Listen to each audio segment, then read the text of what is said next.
प्रिय छात्रों, आज हम आप लोगों को हिस्ट्री का चैप्टर पढ़ाएंगे। हिस्ट्री का चैप्टर द वैदिक पीरियड, और आपको हम वर्ड टू वर्ड जानकारी देंगे और वह हर वर्ड का मीनिंग और एक्सप्लेनेशन देंगे। आप लोग ध्यान से वीडियो देखिए और समझिए और लाभ उठाइए। इसके साथ ही ज़्यादा आप लोग लाइक, शेयर और सब्सक्राइब करिए, जिससे आप लोगों को प्रत्येक वीडियो समय पर मिलती रहे।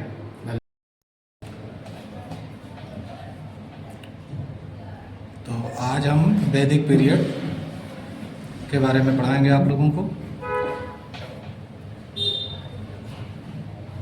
और इसके सोर्सेज कहाँ से हमें प्राप्त हुए हैं, सिलेबस के अंतर्गत क्या है, क्या इस चैप्टर में आप क्या पढ़ेंगे। तो वैदिक पीरियड के जो सोर्सेज हैं वो वेदास हैं और epics, brief mention, iron artifacts and pottery, brief comparative study of early and later Vedic society and economy. ये सब हमारे पास सोर्स हैं जिसके आधार पर इस समय के हिस्ट्री के बारे में बताया गया है, इतिहास के बारे में। अब आप यहाँ हिस्ट्री को समझें, वैदिक पीरियड की हिस्ट्री को समझें। तो the scholars and historians refer to the period when Aryan first settle in India as the early Vedic period, that is 1500 to 1000 BC। Scholars, विद्वान और इतिहासकार जिस पीरियड को आर्यन्स पीरियड कहते हैं, वैदिक पीरियड उस पीरियड को कहते हैं जब आर्यन्स पहली बार सेटल हुए इंडिया में। As the early Vedic period, उसे अर्ली वैदिक पीरियड कहते हैं, जिसका समय है 1500 से लेकर 1000 BC तक। Between 1000 BC to 500 BC, 1000 BC से 500 BC तक के समय को when iron had come to be used, जब आयरन का इस्तेमाल होने लगा। इट इज बिलीव्ड, ऐसा माना जाता है, that Aryan followed the course of rivers and settled along the valley of Yamuna and Ganga।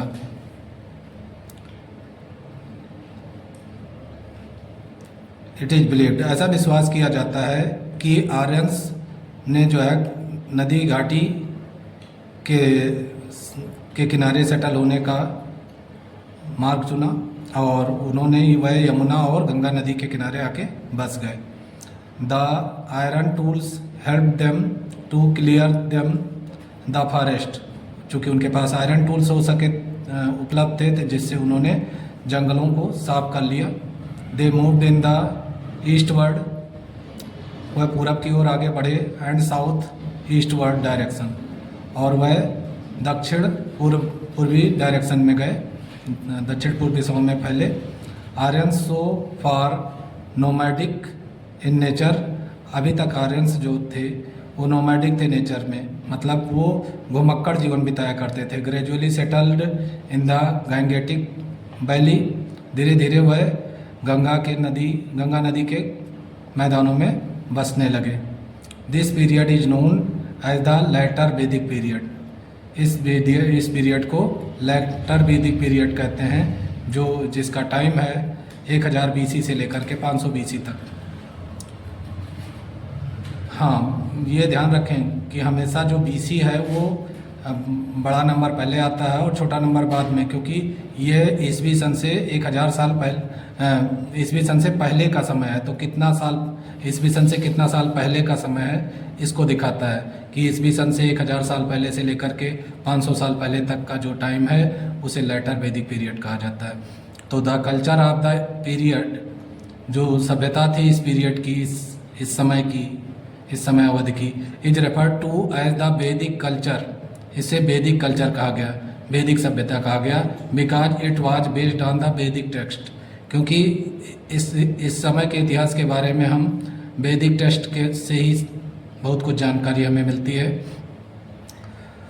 Sources, जो इसके स्रोत हैं कि कहाँ से चीज़ें हमें मिली, कैसे हम इस समय के बारे में जान पाए, वो हैं लिटरेरी सोर्सेज।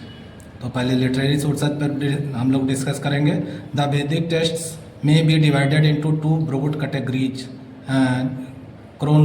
Chronological groups. तो वैदिक टेक्स्ट को हम दो बड़े क्रोनोलॉजिकल ग्रुप्स में बांटेंगे। द अर्ली वैदिक टेक्स्ट जो कि 1500 से लेकर 1000 BC के बीच का था। When most of hymns of the Rigveda were composed, जिसमें ऋग्वेद के ज़्यादातर श्लोकों को बनाया गया, को लिखा गया।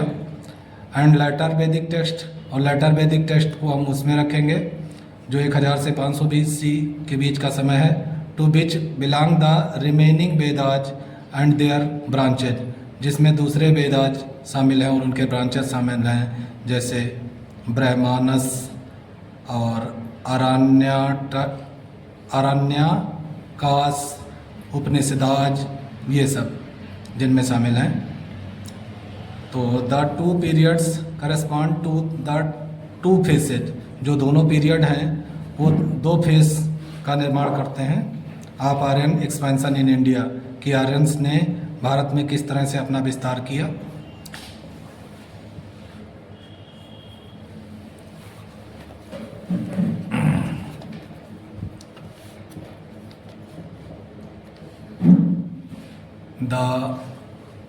The Vedic literature was written in Sanskrit, जो वैदिक लिटरेचर था, जो वैदिक साहित्य थी, वो संस्कृत में लिखी गई है।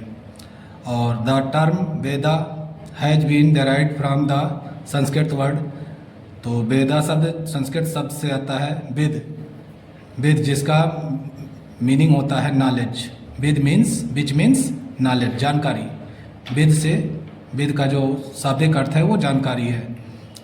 तो Vedic literature is divided into two parts. Vedic literature दो भागों में बटा है, namely the Shruti and the Smriti. Vedic literature दो भागों में बटा है, श्रुति और स्मृति दो भागों में बटा हुआ है। इट इज बिलीव्ड, ऐसा विश्वास किया जाता है, that Shruti was revealed to the sage by God. ऐसा माना जाता है कि जो श्रुति है वो महात्माओं को या ऋषियों को भगवान ने खुद बताया था। And they passed on that knowledge, और उस जानकारी को उन्होंने अपने आगे आने वाली पीढ़ियों को ओरली, बिना लिखे ही पास किया। फ्रॉम जनरेशन टू जनरेशन, एक जनरेशन से दूसरी जनरेशन तक भेजा। मतलब पिता ने अपने बच्चे को, फिर वह इस तरह से आगे बढ़ता गया, एक पीढ़ी से दूसरी पीढ़ी तक चलता गया। ऑन द अदर हैंड, दूसरी तरफ स्मृति है। Smriti literature was composed by the rishis, और स्मृति लिटरेचर को ऋषियों ने खुद लिखा है। The Vedic literature can be classified into the following categories, तो जो वैदिक लिटरेचर है वो निम्नलिखित कैटेगरीज में क्लासीफाई की जा सकती है। द फोर वेदाज, जो चार वेदाज हैं। फर्स्ट, पहला वेद है ऋग्वेद, दूसरा है साम, तीसरा है अजुर्वेद, और चौथा है अथर्ववेद। एंड देयर संहिताज, और उनकी संहिताएं भी हैं। इसके अलावा और भी सोर्स हैं लिटरेचर के, जैसे कि ब्राह्मणस अटैच टू ईच संहिता, हर संहिता के साथ ब्राह्मणस अटैच है। और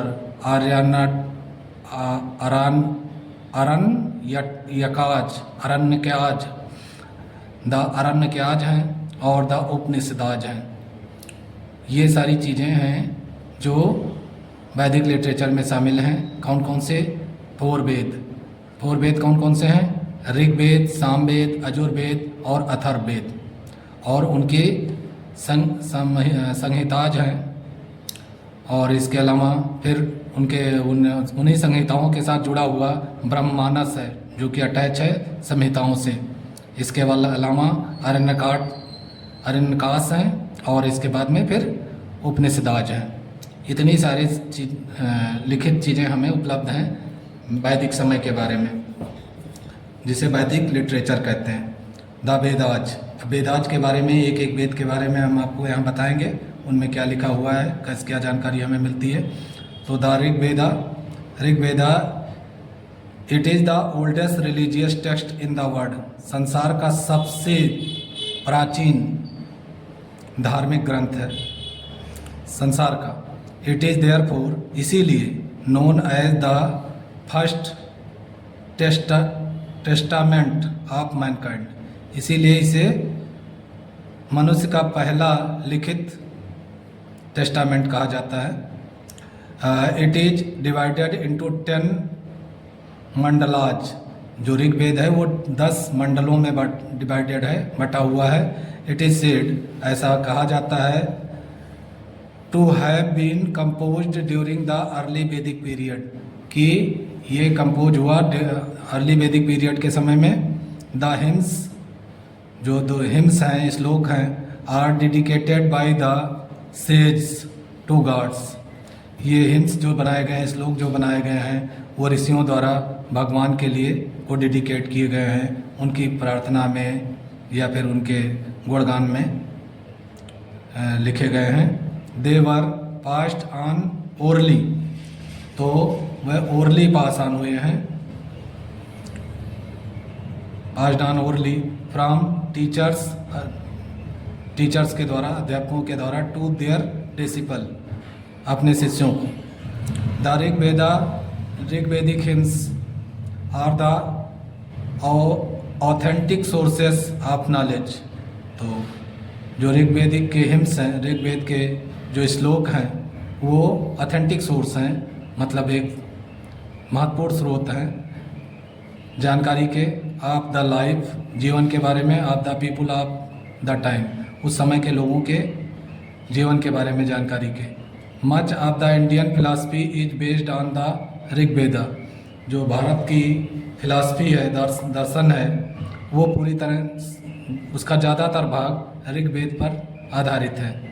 it also contains the famous Gayatri मंत्र, और इसी ऋग्वेद में मशहूर गायत्री मंत्र भी शामिल है, मतलब ऋग्वेद में ही गायत्री मंत्र मिला है, लिखा हुआ मिला है। तो अब दूसरे वेद की बात करते हैं, द सामवेदा। द टर्म साम मीन्स स्वीट सॉन्ग, साम का मतलब है मधुर गीत, और द मेलोडी, या फिर इसको मेलोडी कह सकते हो जिसमें संगीत हो। तो इन दिस वेदा, इस वेद में, सम ऑफ हिम्स, इसके कुछ श्लोक, are borrowed from the Rigveda, ये ऋग्वेद से ही लिए गए हैं, इसके कुछ श्लोक तो ऋग्वेद से ही लिए गए हैं। द हिम्स इन सामवेदा, जो हिम्स हैं सामवेद में, वर मींट टू बी संग at the time of the sacrifice, वह बाय द पेरिस्ट, तो जब पेरिस्ट कोई पुजारी लोग कोई सेक्रीफाइस करते थे, कोई बलिदान करते थे, उस समय ये गीत गाए जाते थे, उन्हीं श्लोकों को गाया जाता था।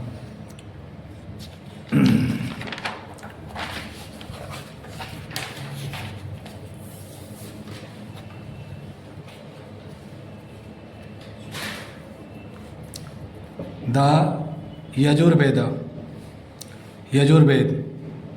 इट डील्स विद, तीसरा वेद यजुर्वेद, उसके बारे में समझें। It deals with hymns recited during the performance of yajnas, तो ये जो है वह इनमें वह हिम्स हैं, मतलब वह श्लोक हैं जो रेसिट किए जाते थे, गाए जाते थे जब यज्ञ किए जाते थे, उस समय गाए जाने वाले श्लोक हैं। The hymns in this Veda, इस वेद में जो श्लोक हैं, throw light on the social and religious life of the Aryans, ये आर्यों के सामाजिक और धार्मिक जीवन के पर प्रकाश डालते हैं। द अथर्ववेद के बारे में समझें। चौथा वेद है ये, चौथा और लास्ट वेद है।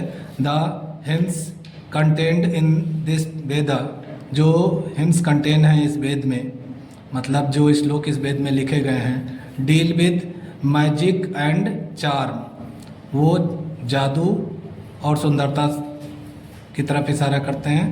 Most of the hymns are taken from the Rigveda, ज़्यादातर हिम्स ऋग्वेद से लिए गए हैं। Beside the power of spirit the hymns deal with gyan, तो ये हिम्स। चौथा और लास्ट वेद Atharvaveda. The hymns contained in this Veda, जो हिम्स इस वेद में कंटेंड हैं, deals with magic and charm, ये जादू और चार्म से संबंधित हैं। Most of the hymns are taken from the Rigveda, इसके ज़्यादातर हिम्स ऋग्वेद से लिए गए हैं। Beside the power of spirit, यहाँ आत्मा की शक्ति के अतिरिक्त the hymns deal with gyan, तो जो श्लोक हैं वो ज्ञान पर प्रकाश डालते हैं, नॉलेज पर प्रकाश डालते हैं, जानकारी पर।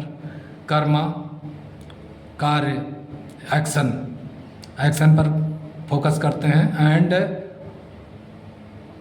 उपासना और ईश्वर की उपासना, इनवोकेशन पर प्रकाश डालते हैं। तो some hymns also deal with medicines, कुछ श्लोक जो है दवाओं के बारे पर भी प्रकाश डालते हैं। For the treatment of various diseases, जिनमें अनेकों बीमारियों के इलाज के बारे में लिखा गया है। द ब्रह्मानस, अब ब्रह्मानस में क्या लिखा हुआ है जो कि वेदों से जुड़े हुए हैं। Written after the Vedas as their simple commentary, तो वेदाज के बाद में इनको लिखा गया है उनके कमेंट्री के बारे में, मतलब कि वेदाज में क्या है, ये सब बारे में, उनके बारे में और उनकी विशेषताओं के बारे में बताया गया है इसमें।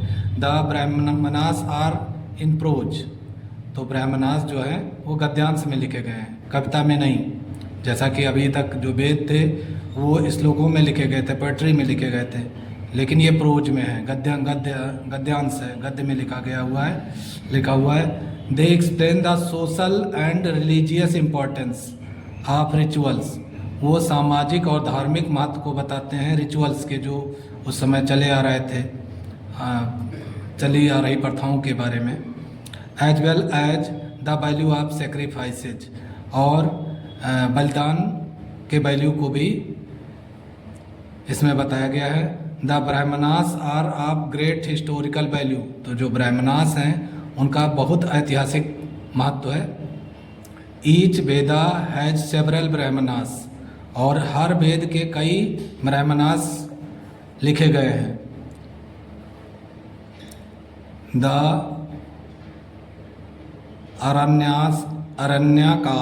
अरण्यकास भी लिखे गए हैं, और उनके बारे में उनमें क्या लिखा हुआ है देखें। They are known as forest books, Aranyakas, Aranya mean होता है फॉरेस्ट, अरण्यकाज का मतलब हुआ forest books. Written for the guidance of the hermits and the students living in forest, तो ये लिखे गए हैं गाइडेंस के लिए, जो ऋषि लोग रहते थे जंगलों में और उनके शिष्य जो जंगल में रहते थे उनके लिए लिखे गए हैं। They form the concluding part of the Brahmanas, तो ये ब्राह्मणास को कंक्लूड करने के लिए, उसका निष्कर्ष निकालने के लिए लिखे गए हैं। Their main theme are mysticism and philosophy, तो उनका जो मेन थीम है वो है उस समय के दर्शन को समझाना। द उपनिषदाज, उपनिषदों में क्या है यहाँ पर आप समझें। दे आर फिलॉसफिकल कमेंट्रीज, ये दार्शनिक कमेंट्रीज हैं, दर्शन से संबंधित कमेंट्रीज हैं, जो भी उस समय था क्या नहीं था उसके बारे में। तो philosophical commentaries on the Vedas, Vedas पर फिलॉसफिकल कमेंट्री की गई है उपनिषदों में, मतलब दर्शन के आधार पर उनके बारे में बताया गया है। The doctrine such as karma, जैसे कर्मा के बारे में, मोक्ष, कर्म, मोक्ष और माया, आर एक्सप्लेन्ड इन डिटेल, इनके बारे में डिटेल में बताया गया कि जैसा कर्म उसी हिसाब से मोक्ष मिलता है, और इंसान माया में कैसे फंसता है, धन दौलत के बारे में कैसे फंसता है, धन दौलत की लालसा कैसे हो जाती है लोगों में, ये सब समझाया गया उसमें। The Upanishads form the basic source of Indian philosophy, तो जो उपनिषद हैं वो इंडियन फिलासफी के बेसिक सोर्स हैं। इंडियन फिलासफी के बारे में उसी में बहुत कुछ जानकारी हमें मिलती है। कंपोज्ड बाय डिफरेंट सेज, जो जिसे अनेकों महात्माओं ने लिखा है। They are said to form the foundation on which, तो ऐसा कहा जाता है कि उन्होंने ही उस बात की नींव डाली, विच लेटर एडिशन टू वैदिक लिटरेचर रेस्ट, जिस पर बाद के जो एडिशन हुए वैदिक लिटरेचर के वो उसी पर आधारित हैं। The most famous of these Upanishads are Chandogya और उपनिषदा, जो उन उपनिषदों में ज़्यादा मशहूर हैं उनके नाम हैं छंदोग्य उपनिषद, केना उपनिषद और अटारेय उपनिषद, और इसके अलावा तैटिरिया उपनिषद।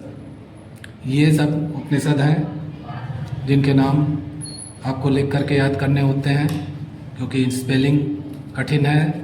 और द एलीड वैदिक लिटरेचर, अब हम एलीड वैदिक लिटरेचर के बारे में पढ़ेंगे।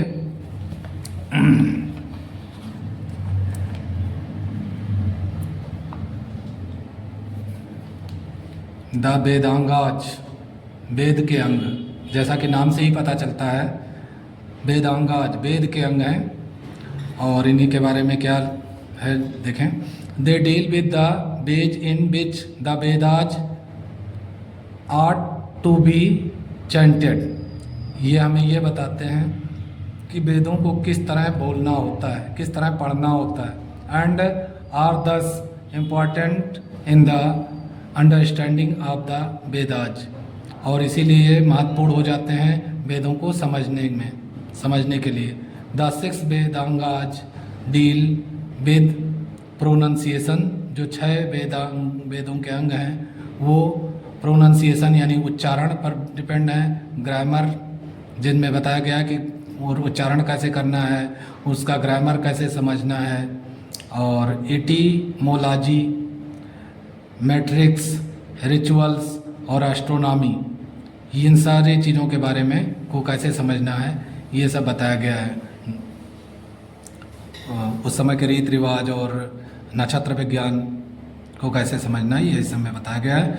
अब बात आती है सेकंड चीज़ की, जो एलीड वैदिक लिटरेचर है, जो वेदों से जुड़े हुए लिटरेचर हैं, उनमें का सेकंड पार्ट है द सूत्राज। सूत्र मतलब फार्मूला। तो the Sutras they are divided into 3 groups, इनको 3 ग्रुप्स में बांटा गया है। The Shrauta Sutras which deal with yajna and sacrifices, तो जो श्रौता सूत्राज है वो यज्ञ और बलिदान के बारे में बताते हैं, के बारे में उनमें जानकारी उपलब्ध है। द ग्रहया सूत्राज जो कि घर में कैसे डील करना है उसके बारे में बताते हैं। And Smarta Sutras which deal with ceremonies, ये सेरेमोनी के बारे में बताते हैं कि कैसे महोत्सव मनाया जाए। कनेक्टेड विद फैमिली लाइफ, ये फैमिली लाइफ से डिपेंडेंट है, घर में कैसे हो इस पे लिखे गए हैं, घर का जीवन कैसे बिताया जाए। एंड धर्म सूत्राज, और धर्म का सूत्र है कि धर्म का पालन कैसे करना चाहिए। Which provide rules of conduct for the various classes of people, तो कंडक्ट के रूल्स को बताता है अनेकों क्लास के पीपल के साथ कि कैसे व्यवहार करना है। And the various stages in their life, और कौन कौन से स्टेज होते हैं हर व्यक्ति की उम्र जीवन में, उनके बारे में विस्तार से बताया गया है सूत्राज में। तो अब बात आती है द उपावेदाज, तीसरा जुड़ा एलिट वैदिक लिटरेचर है उपावेदाज। द नेम सजेस्ट, जैसा कि नेम से ही पता चलता है, दे आर सब्सिडरी वेदाज, कि ये सब्सिडरी वेदाज हैं, वेद के बारे में ही ज़्यादातर चीज़ें इसमें बताई गई हैं। दे आर 4 इन नंबर, ये 4 हैं नंबर में। Ayurveda deals with Indian system of medicine, Ayurveda जो है वो है भारतीय चिकित्सा पद्धति पर प्रकाश डालता है। और धनुर्वेदा जैसा कि नाम से ही पता चल रहा है कि धनुष चलाना, और उसके बारे में इसमें डिस्क्राइब किया गया है। Describes the art of warfare, लड़ाई की कला को इसमें सिखाया गया है, समझाया गया है। और गंधर्व वेद है जिसमें बताया गया आर्ट ऑफ म्यूजिक, संगीत के बारे में इसमें बताया गया है कि संगीत की कला कैसी होनी चाहिए। And Shilpa Veda deals with art and architecture, और शिल्प वेदा में हमें कला और भवन निर्माण कला के बारे में बताया गया। अब दर्शनाज, इसके बाद कुछ दर्शनाज भी हैं। तो दर्शनाज में क्या दिखाया गया है?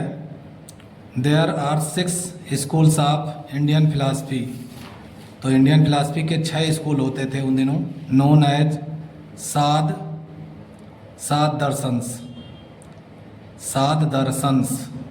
दर्शनाज। तो 7 दर्शनाज के इनको कहा जाता था।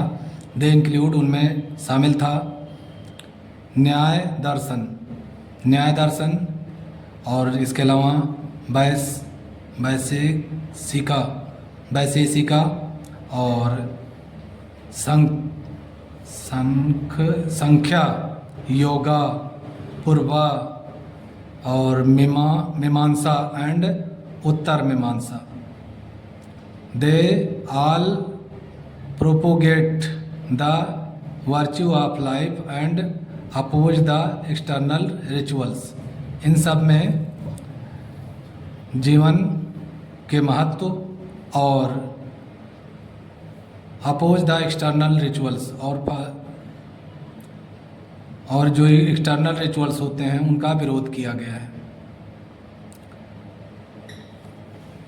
जो 5वां है वह है धर्मशास्त्राज। धर्मशास्त्रों में क्या दिया गया है? तो अब यहाँ आप देखें, the Dharmashastras, the law books called the Dharmasutras and Smriti together with their commentaries are called Dharmashastras. जो लॉ बुक है जिसे धर्मसूत्रा कहते हैं, और स्मृति, उसकी स्मृति जो उसमें स्मृति में लिखी गई है उसके, ये दोनों मिला करके विद देयर कमेंट्री, जिनमें कमेंट्री भी किया गया है, उसके बारे में बताया गया, समझाया गया है, आर कॉल्ड धर्मशास्त्राज। उन्हें धर्मशास्त्र कहा गया है, दोनों को मिलाकर धर्मशास्त्र कहा गया है। They lay down the duties for different classes, उसमें अलग अलग, जैसा कि भारत कई वर्गों में बटा हुआ था जात के आधार पर, तो उनके बारे में बताया गया है कि किन जातियों का क्या काम है। They lay down the duties for different classes, अलग अलग क्लासेज के ड्यूटीज को उसमें बताया गया। आप people as well as for kings, चाहे वो जनता की बात हो और या फिर राजा की बात हो, सबके बारे में बताया गया है, उनके कर्तव्यों के बारे में बताया गया है। एंड देयर ऑफिशियल्स, और उनके अधिकारियों के कर्तव्यों के बारे में बताया गया है। Manusmriti gives the description of Hindu code, तो जो मनुस्मृति है वो हिंदू कोड का डिस्क्रिप्शन करती है, code of law, Hindu code of law बताती है हिंदुओं के कानून क्या है, इंक्लूडिंग द वर्णास, वर्णाज, वर्णों के आधार पर, द कास्ट, कास्ट के हिसाब से, वर्ण का मतलब है कास्ट, कास्ट वर्ण कहते हैं हिंदी में, एंड द आश्रमाच, और आश्रम, कौन आश्रम के बारे में बताया गया है, जैसे कि ब्रह्मचर्य आश्रम, गृहस्थ आश्रम, वानप्रस्थ आश्रम, इन सब के बारे में धर्म शास्त्रों में बताया गया है।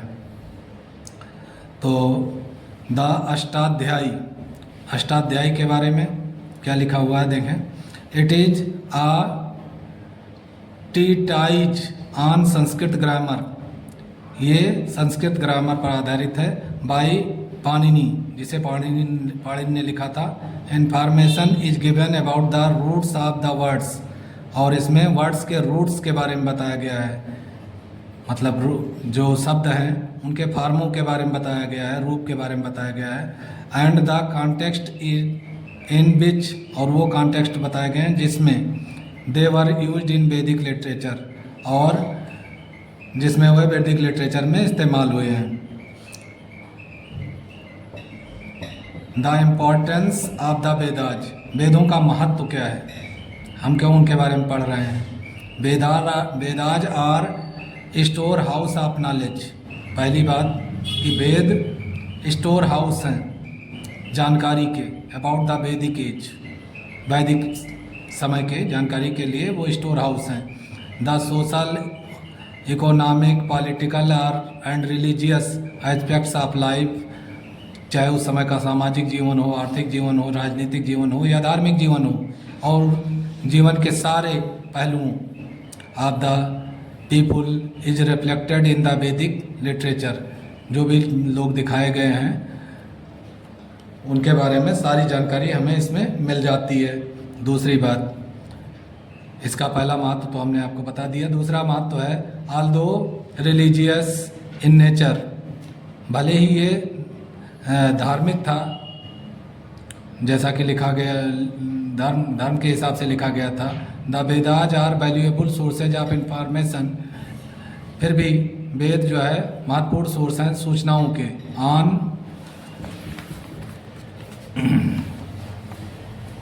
On various subjects like music, तो अनेकों सब्जेक्ट के बारे में हमें प्रकाश डालते हैं, जानकारी हमें मिल जाती है इनसे, चाहे वो म्यूजिक हो, मेडिसिन हो, हिस्ट्री हो या फिलॉसफी हो, ग्रामर और मैट्रिक्स हो, एस्ट्रोनॉमी हो, आर्ट या फिर आर्किटेक्चर हो, मतलब कि चाहे इन सब्जेक्टों जैसे संगीत हुआ, दवाओं के बारे में हुआ, इतिहास के बारे में हुआ, दर्शन शास्त्र के बारे में हुआ, ग्रामर और मैट्रिक्स जो मैथ का चीज़ है, एस्ट्रोनॉमी जो कि नक्षत्र विज्ञान है, आर्ट कला और गृह निर्माण कला के बारे में हमें उनके सारी चीज़ों के बारे में जानकारी मिल जाती है। The information content in the Vedas, जो सूचनाएं वेदों में मिलती हैं हमें, is all the more important in the options of any other material, तो चूँकि दूसरे मटेरियल हमारे पास उपलब्ध नहीं है तो उनके ऑप्शंस में ये बहुत ज़्यादा महत्वपूर्ण हो जाते हैं। Of any other material remains for giving a glimpse of the वैदिक एज, जो हमें झलक दें वैदिक एज के बारे में, तो वो चीज़ें तो हमें उपलब्ध नहीं हैं। अतः ये लिखित मटेरियल्स हमारे लिए बहुत महत्वपूर्ण हो जाते हैं उस समय की जानकारी के लिए। द एपिक्स, अब एपिक्स मतलब महाकाव्य, जो महाकाव्य हमें दिए गए हैं, महाकाव्यों में जो लिखा हुआ है, एपिक्स क्या होते हैं, महाकाव्य, जैसे रामायण, महाभारत, इन सब में के बारे में अब हमें यहाँ जानकारी मिल रही है। तो the Ramayana and the Mahabharata are important epics, ये दो महत्वपूर्ण महाकाव्य हैं। Ramayana, the Ramayana was originally composed in Sanskrit, Ramayana तो वास्तव में संस्कृत में लिखा गया था, जो इसका ओरिजिनल रूप है। In Sanskrit version is said to be the work of Maharshi Valmiki, Sanskrit का वर्जन जो है ऐसा कहा जाता है कि इसे महर्षि वाल्मीकि ने लिखा था। तो the story of Ramayana revolves around Rama and abduction of his wife Sita by a demon king Ravana। तो जो रामायण है, रामायण जो है वो पूरी तरह घूमता है, रिवोल्व्स, चारों ओर चक्कर लगाता है round Ram. And the abduction of his wife, और उनकी पत्नी सीता का हरण किया जाना राक्षस राजा रावण के द्वारा। द बैटल बिटवीन राम और रावण के बीच के युद्ध, ड्यूटी कर्तव्य, डिवोशन भक्ति एंड लव और प्यार, shown by the brothers is told in detail, और इनके भाइयों, राम के भाइयों द्वारा किस तरह से कर्तव्य प्राण किया गया, किस तरह से डिवोशन रखा गया, कितना प्यार था, ये सब डिटेल में इसमें बताया गया है। Rama was the eldest of 4 sons, Ram चारों भाइयों में सबसे बड़े थे। आप दशरथ के चारों पुत्रों में सबसे बड़े थे। द रूलर ऑफ अयोध्या, जो अयोध्या के शासक थे। हु हैड 3 क्वींस, जिनकी 4 पत्नियां रानियां थीं।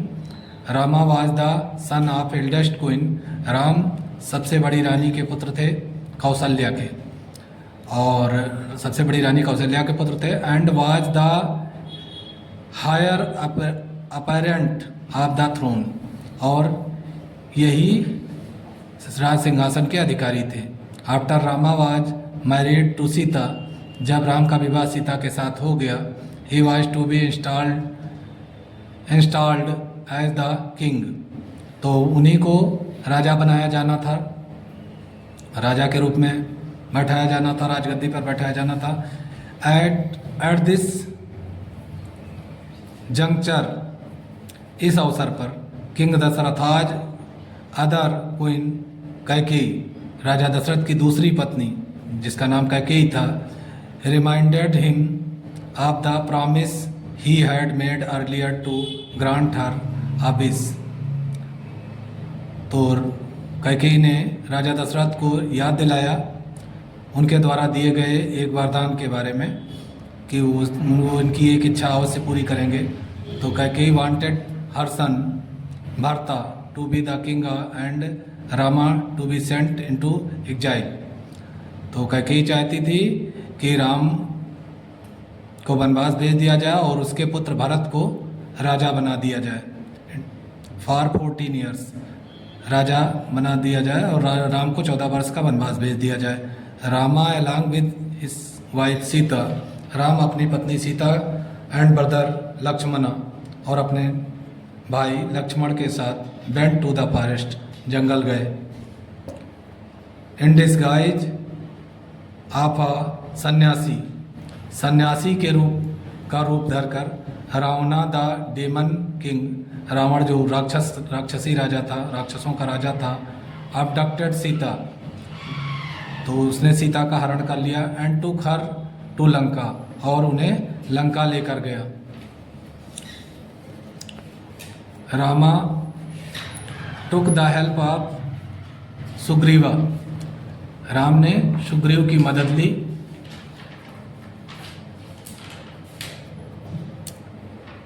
एंड हनुमान, सुग्रीव और हनुमान की मदद ली। दे क्रॉस द ओशन, उन्होंने समुद्र पार किया। एंड डिफीटेड रावणा, और रावण को हराया। Rama then along with Sita, फिर राम सीता के साथ एंड और लक्ष्मण के साथ प्रोसीडेड होम, और घर वापस आए। Having completed the 14 years exile, 14 वर्ष का वनवास पूरा करने के बाद। He was crowned the king, और उन्हें राजा बना दिया गया। तो अब यहाँ तक का हम इस पार्ट में, इस वीडियो में पढ़ा रहे हैं। आगे का पार्ट नेक्स्ट वीडियो में पढ़ाएंगे। धन्यवाद।